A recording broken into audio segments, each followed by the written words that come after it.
అనకాపల్లిలోని ఎన్టీఆర్ ప్రభుత్వ ఆసుపత్రిలో విద్యుత్ సరఫరా ఆగిపోవడంతో రోగులు తీవ్ర ఇబ్బందులు ఎదుర్కొన్నారు. 2 గంటల పాటు విద్యుత్ సరఫరా నిలిచిపోయింది.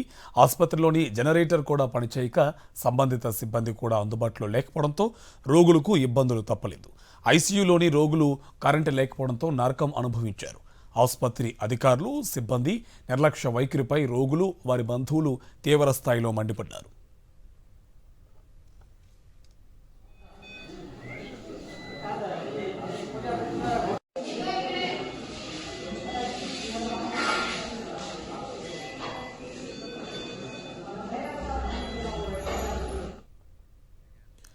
జగిత్యాలలోని ప్రభుత్వ జనరల్ ఆసుపత్రిలో అంధకారం అలుముకుంది. చెట్ల కొమ్మలు నరికేందుకు విద్యుత్ సరఫరా నిలిపేయడంతో ఆసుపత్రిలో చీకట్లు కమ్ముకున్నాయి. ఆక్సిజన్ కోసం తప్పించే రోగులు చీకట్లో ఇబ్బందులు ఎదుర్కొంటున్నారు. డయాలసిస్ రూమ్లోనూ రోగులకు కరెంటు లేకపోవడంతో అవస్థలు తప్పలేదు. ఆసుపత్రిలోని వివిధ వార్డుల్లో టార్చ్ లైట్ల వెలుగుల్లో బెడ్లు వెతికే పరిస్థితి రోగులకు వచ్చింది. ఆసుపత్రిలో జనరేటర్ ఉన్నా దాన్ని ఎవరూ ఆన్ చేయలేదు.